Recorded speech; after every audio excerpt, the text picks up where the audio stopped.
The daughter-in-law of a politically influential British billionaire was marched out of a Belize jail and past a shrine to the senior police officer she is accused of killing, for transfer to a prison known for its harsh conditions.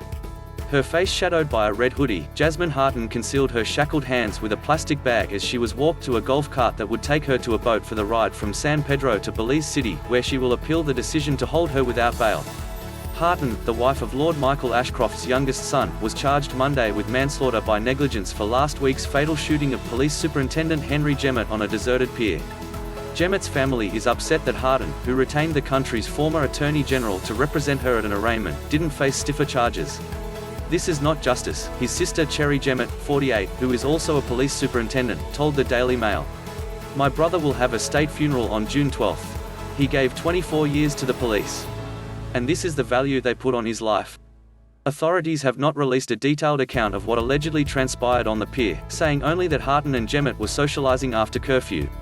But local outlets reported that in a statement to police, Hartin claimed she was giving Jemmett a massage when he asked her to hand over his service pistol, which then went off accidentally.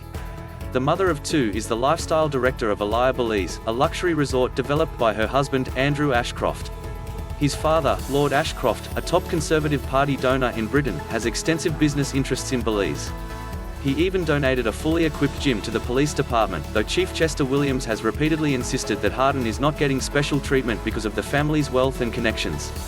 After the shooting, Hartin was taken into custody and held until her arraignment on Monday, where a judge denied her bail.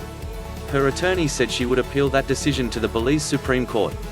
Now that she has been charged, she is being moved to the Belize Central Prison, the only one in the country, which is run by a Christian nonprofit. The U.S. State Department, in its 2020 Human Rights Report on Belize, said there continued to be reports of harsh conditions at the lockup due to inadequate sanitation procedures. The Human Rights Ombudsman stated resources were insufficient to meet what he called minimal standards, the report said. The prison continued to hold all prisoners convicted of crimes, despite overcrowded conditions.